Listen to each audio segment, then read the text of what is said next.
Hello, MonstersAbound, and welcome back to Total War Warhammer 2 Vortex Campaign and the second part of my Khatep playthrough. Last time I waffled on for quite a bit, so this time straight into the action. For the mortuary cult. Fantastic. He takes quite a long time to say it. It's quite breathy. You know, it's the kind of voice that I pick up the phone and hear. They ask me what I'm wearing, and I say, just a pair of tiny pants, because that's what I tend to. That's not important. Anyway, what is important is we're recruiting some nice little chariots, which is good. Like the chariots, we've got more chariots on the way. Excellent. That's all good. Now we've got beastmen over here. I think there's beastmen up in them hills. Down the south, we've got some Dark Elves, which you also need to deal with. The main problem I have at the moment is if we take Tyrant Peak, then, to be honest though, that's because it's going to cost money to colonise Tyrant Peak, isn't it? Is it worth it? You know what, I'm thinking it's not. I'm thinking it's not, because we would have to. Oh, there's a little person's house. It looks like a house. Nope, it's a big spiky altar. Of course, the best place for a spiky altar, right in the mountains. Yeah, you know what? Because it's going to cost us about 1,000. I reckon about 1,500 to recolonise that. It might not be worth it. It might be worth heading south. I mean, maybe we just wait. Maybe we just wait. Maybe we just go for Titan Peak. Head down. Maybe we do that. I'm thinking we do that. Let's do that. So we're going to end the turn. Obviously, we're playing Vortex Campaign, as I mentioned last time. I think, because I haven't actually played a lot of the last Vortex Campaign I played was Solostra, and that was quite a while ago. That was quite a while, and it's nice to have the quick end turns. It's just right. Okay, we've got some. I've got a whole bunch of quests, and I'm not really paying much attention to them. Maybe I should. I mean, who is this guy, Prince Narutep? Who the fuck is he? Is he like my assistant? Is he the guy that gets me my coffee? Why does he give me quests? Can just give me the shit. Right. I could upgrade this. I don't think there's any point. So Nekakaran warriors are. So they got 32 attack, 21 defense compared to 1822. So they're slightly better on the right. They're better on the attack, slightly worse on the defense. They've got more weapon strength, but realistically, they're just skeletons, right? They're not actually that much better. And to upgrade this is going to cost us 4k, which is a lot. Basically, it's all of our money. So I'm going to say no dice. No, don't need them. I mean, at some point, I'm going to want to upgrade to get the Royal Barracks, right? Definitely want to go. I mean, because we've got Skeleton Archers 4, right? Yeah, so we don't need it. Yeah, you know, we're not going to do it. I'm not going to do it. We're not going to do it. We are, you know what I have to do. I keep meaning there's a mod apparently that everyone keeps telling me about. That speeds right fastest. I don't care what their heroes do. Enemy factions, lords fast, heroes fastest, and then neutral factions fastest, and I don't care what their heroes do. And then me, fast and then fast. Good. Excellent. Right. So there is a mod you can download. That'll do. So there's a mod you can download which actually saves the settings between campaigns. Why the fuck they haven't, like, what possible reason is there that they haven't included that in the base game? I do not know. I legitimately do not understand why they've chosen to do that. Never mind. Right. So we've got some spooky skeletons. That's nice. We can bring you down. I don't want to come down. I just want to see what's up. What's going on? What we got? Okay. Defense-wise, not much there. You know what? I reckon we can just run in and take this. Is that ballsy? Yes, it is. But that's the kind of guy I am. Super duper ballsy. This should be fine.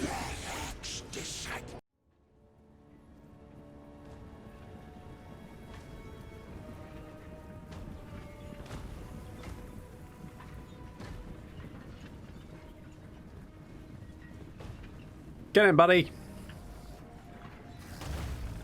That's it. Nice shot, nice shot. Very nice shot. Bloody hell, look at that. Good shooting, Tex. It's not his name.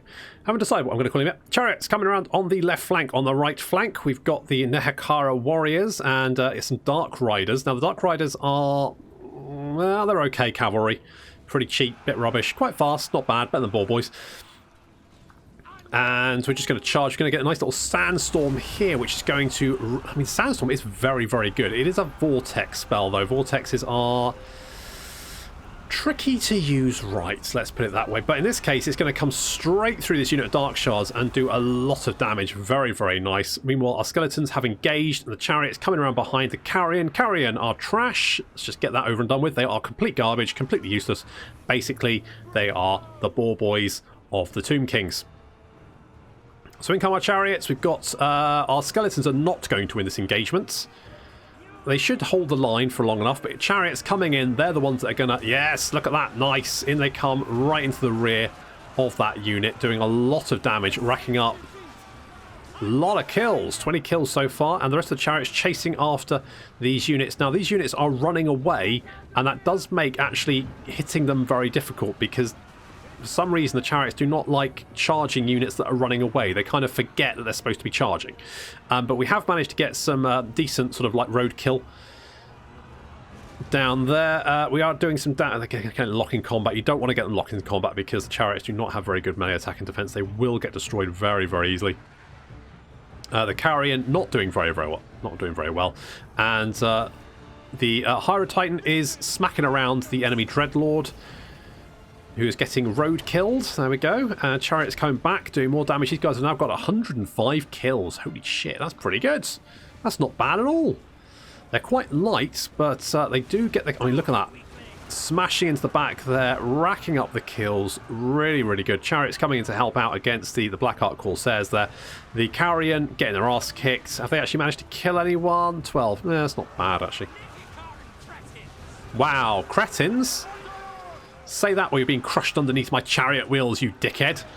Right, so we're getting on some nice kills. The Chariots doing all the heavy lifting here. I mean, to be fair, they are literally the only decent unit that we actually have, apart from the Hierophant, who is currently just kicking the shit out of the Dreadlords. How's that going?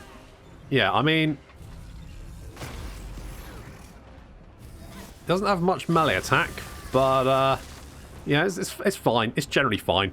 Chariots coming back for yet more rear charges, but in comes another Skull Storm, and with that the enemy army breaks and runs. They've had enough of being chased down. You can see the Chariots actually did quite a bit of damage, but racking up quite a few kills there. 170 kills. I mean, that's not bad. That is pretty good. And our skeletons didn't do too bad anyway, although the Carrion all died, but oh well.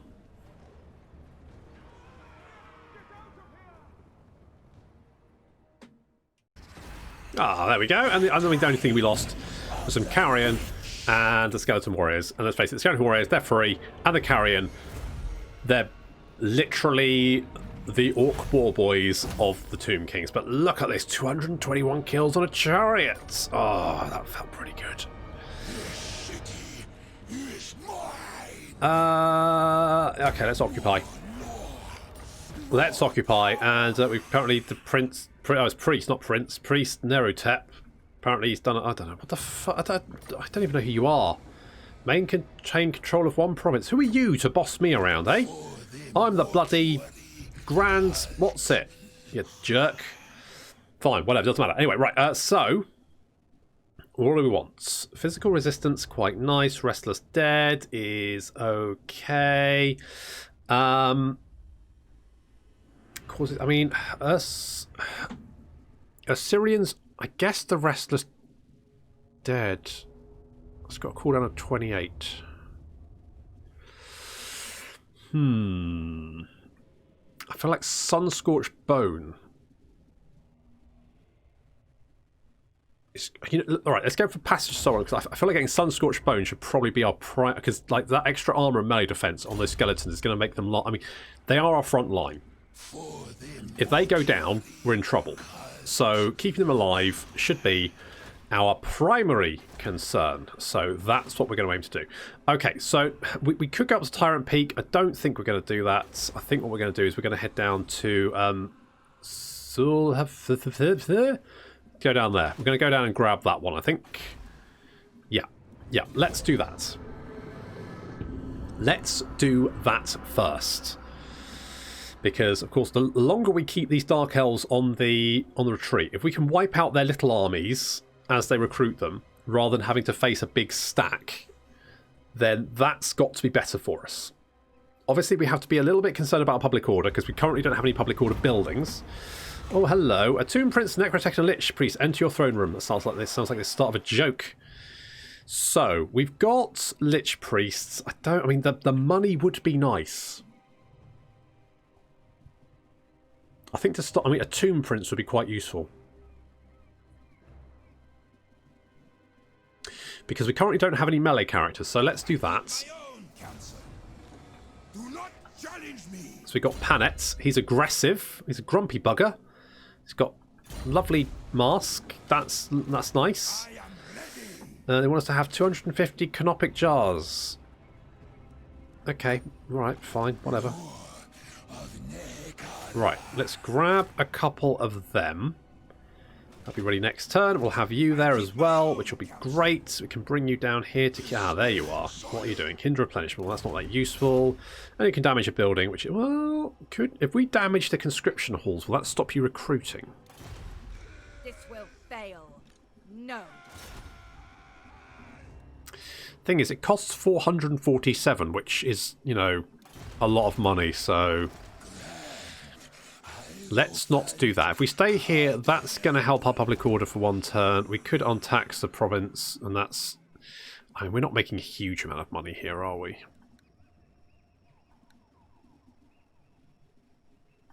Let's untax it for one turn, because that's going to up our public order by 5. And then I'll have to remember to do it next turn. We actually got a public order building here, which actually does help us a bit.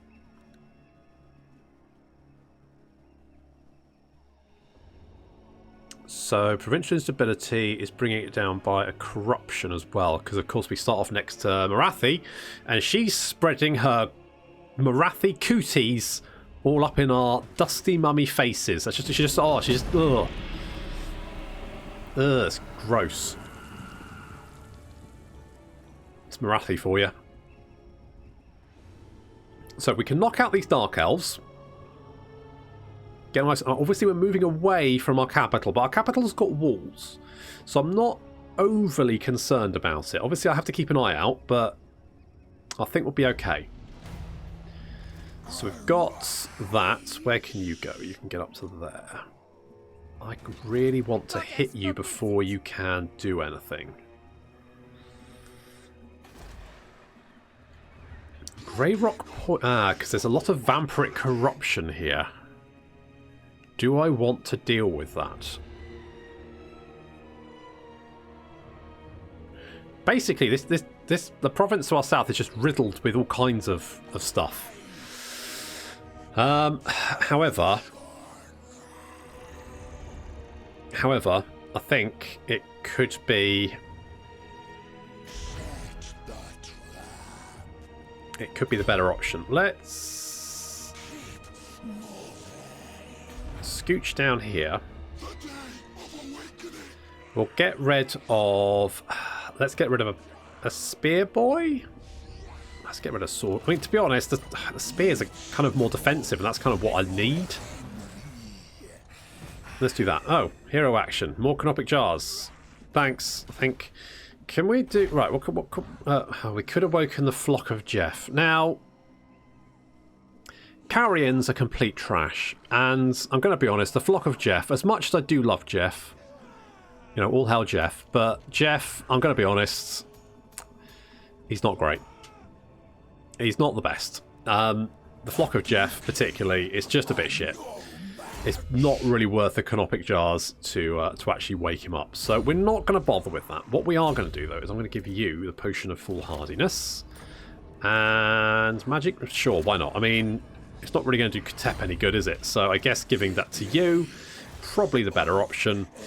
You know what? We know what's there. Let's head in this direction. Just keep an eye out. What is there? Anything coming this way? Never. So they've already got a rebellion. That's obviously a bit of a problem for us because we don't really have a way of combating that corruption this early on, and I don't really know if I actually want to take this. I mean, Celostra is a main faction, so the likelihood is she's going to probably survive, and someone's going to have to deal with that, and that someone might well be me.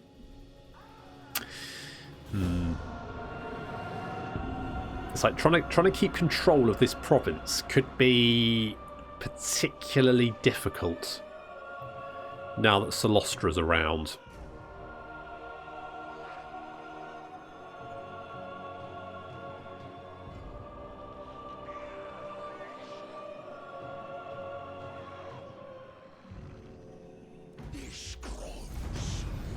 Construct a mausoleum. God, this guy is just... He's really, like, demanding, isn't he? God, it's just like my boss. Have you done this yet? Oh, God, you only asked me 2 weeks ago. I can't be expected to do everything. Right, okay. Is Orc going to dick us over? Almost certainly.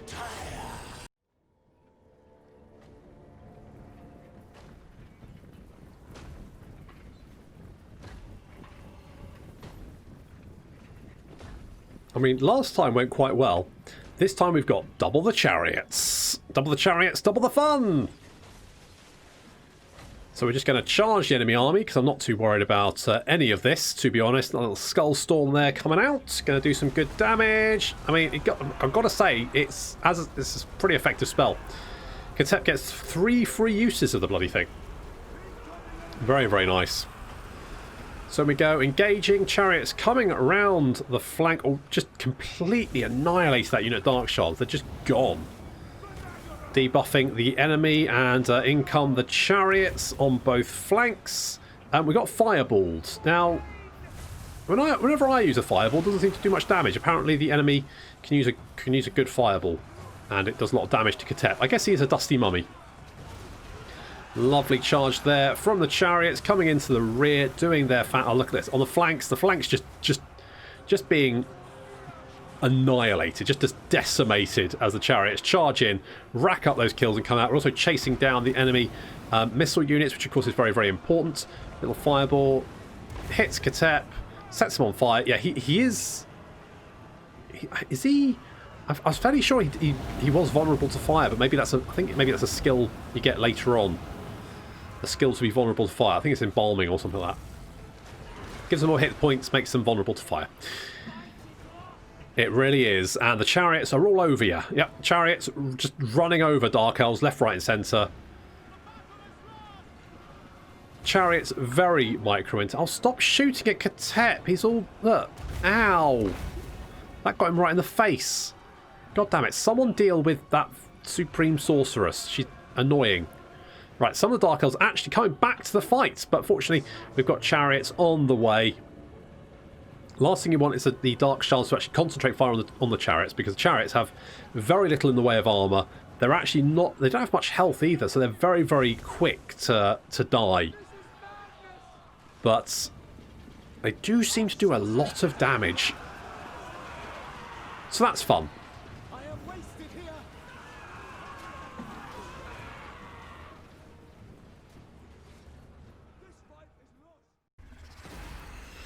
I almost want to say let's just sack it, but let's occupy. Cultists of Ursaron, wound recovery time reduction, and untainted in local province. That's going to come in useful. And we've also got some rights, which I haven't really looked at. So, a casket of souls. I mean, that would be really useful, wouldn't it? It's 5k, which is most of our money, but it's for 5 turns. Right, when do we... So we can get another army in 7 turns. So if we just save for the moment. come from trade. We don't have any trade, do we? Do we not actually know anyone who likes us, or does everyone hate our guts? Oh, we have met Hexotl. We might be able to get friendly with them. That could be an option. The Dracal Coven. They kind of minor power, passive. I mean, we could maybe. Your last breath begging for mercy. Okay, no, they don't like me. It's getting worse, isn't it? It's getting worse.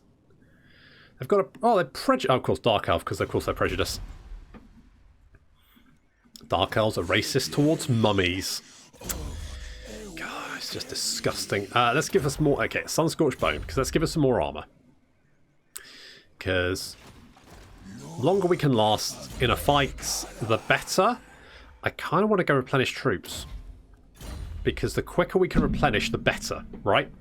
The sooner we can, like, beef ourselves back up. But then... Oh, we can still afford... Don't want to do that.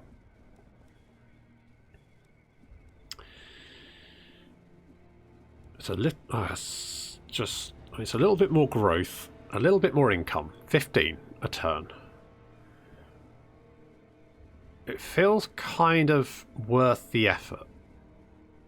So let's do that. We've still got the 5k. So what I'm planning on doing, we'll wait until we can get the second army, and then we will get the Grand Incantation, because that'll give us Casket of Souls. It'll also increase our Lord recruit rank, so that means we can then get the extra Lord at level 4 rather than level 1, which will be useful. And then we also get a Casket of Souls, which will be double useful. And I think Celostra's over here. Now we are combating the Vampiric Corruption. It is dropping. I'll have your soul. And this could be useful in itself. The only problem is public order here is going to be atrocious. Yeah, corruption is causing us serious pain. There's not much we can do about that, really. We could go after the Skull Reef. We probably can't win against us like their full force. We could maybe get just grab a sneaky bonus income. Just grab it. See, not fight the battle. Just take the income. And yeah, it'll be less, but maybe better to get less than nothing at all. I know you don't get... You used to get 10k from these Skull Islands as well, and now you don't with the Tomb Kings. I guess because they realise that actually when... Oh, really? When you didn't really have much income to start off with, getting 10k was pretty massive. So if we sail over here... Right, so we just want to wait. Only a miserly hoard of treasure will be received. That's fine. So 500. I mean, that's still, for what we have, pretty good. I might go down and grab that one as well. Because, I mean, there's not much we can really do at the moment. I'm kind of watching this. Oh, look, there's Richard. Are you under siege? You are laying siege. Interesting. Maybe we should move and grab that now.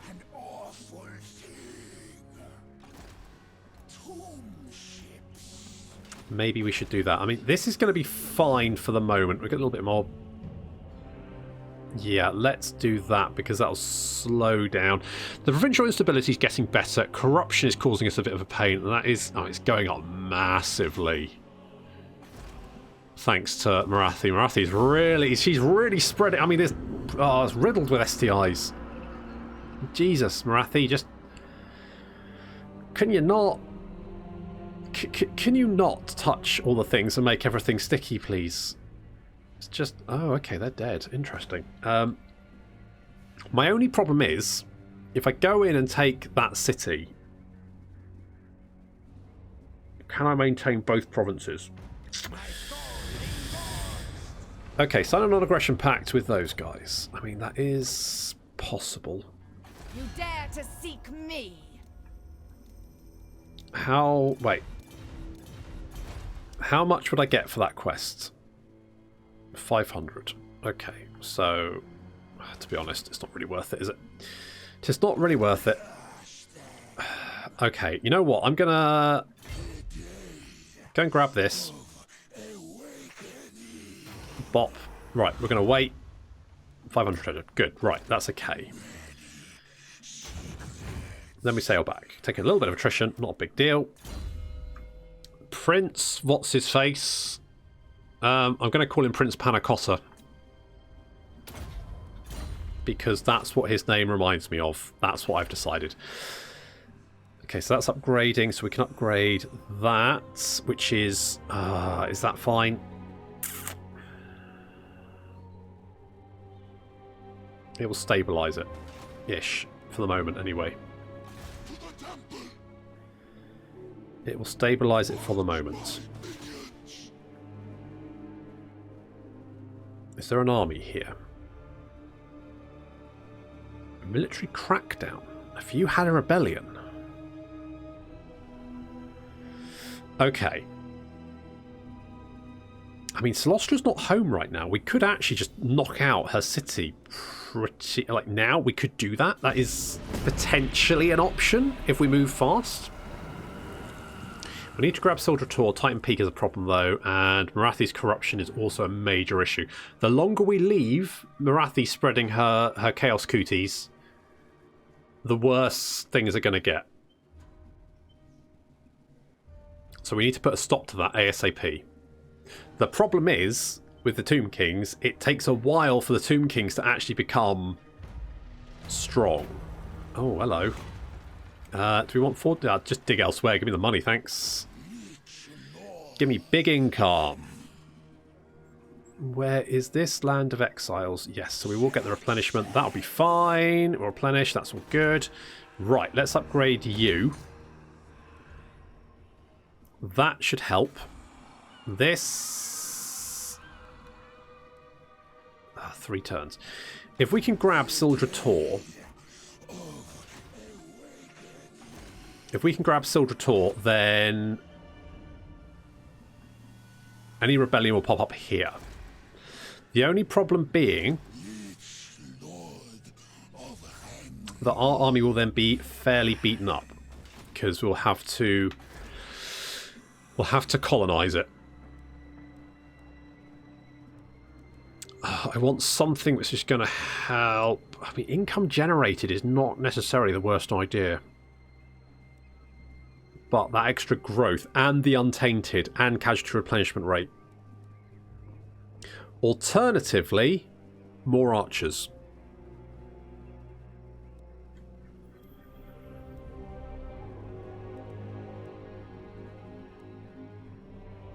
I mean, I feel like maybe at this moment the mortuary house is maybe the best direction, so let's go and do that. Right, we'll go and grab Soldier Tor.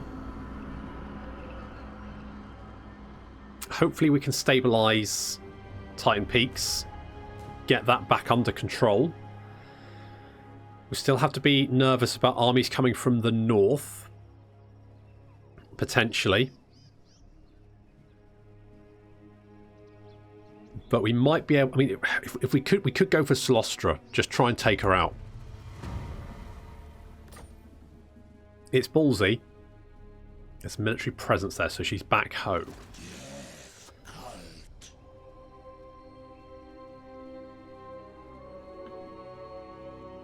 Okay.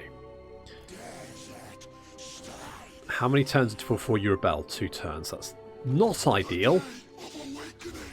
But we'll just have to take it. How's things here? Okay, they're going to get better. So actually, we're probably fine. It's 3 turns. Okay, no, this is fine. Right, so what we're going to do, grab Soldier Tor, and then we'll get some wine. And, you know, who doesn't love wine? Some of the Tomb Kings, in fact, do still, like, they haven't quite realised that they're all dead. It's a bit sad. They kind of feel like they kind of have a realization that things aren't quite right, but they don't quite understand why. So they'll have like big feasts and stuff and try and drink wine. And it's like, well, it doesn't taste right, and it's because, of course, they don't have any taste buds anymore. It's just dropping right through them. The Cult Pleasure and a Forge-bound Confederate. Wait, doesn't the Cult Pleasure usually start a war with a Forge-bound? Fair enough. Right, imminent rebellion there. Right, let's grab this. Colonize. Oof. That's brutal. That is brutal. Right, we'll perform a rite. Oh, creepy. And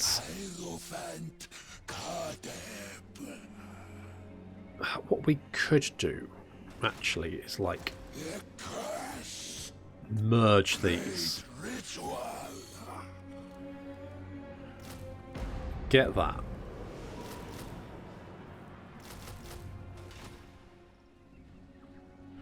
I was really hoping we'd be able to stop it, but it is going to be a rebellion. But at least it's going to be here, although I am slightly concerned we might be in a lot of trouble if they do decide to attack. I mean, we should be fine. He says, not very sure of himself.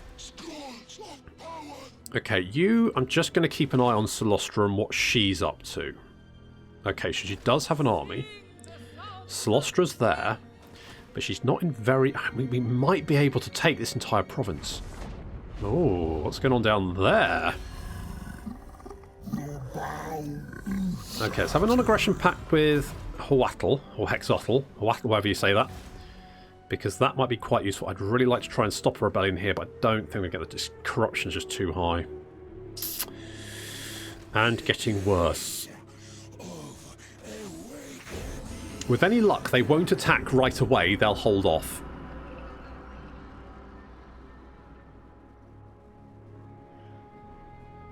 Okay, good. Rebellion there. Stay there. Don't attack. Now, at least it's... Because early on, there was a problem with like the Tomb King rebellions being ridiculously powerful. Because obviously you start off as Tomb Kings with very, very crappy units. That's bad. That's very bad. That's also pretty bad. But actually maybe not as bad as it could have been. Okay, we're going to have to kill Fernand? Really? Okay, fine. We'll kill that guy. And also then we've got a horde of beastmen to deal with. Which is less than ideal. But that's going to have to wait until next time. Thank you very much for watching. I'll see you next episode of the Khatep campaign.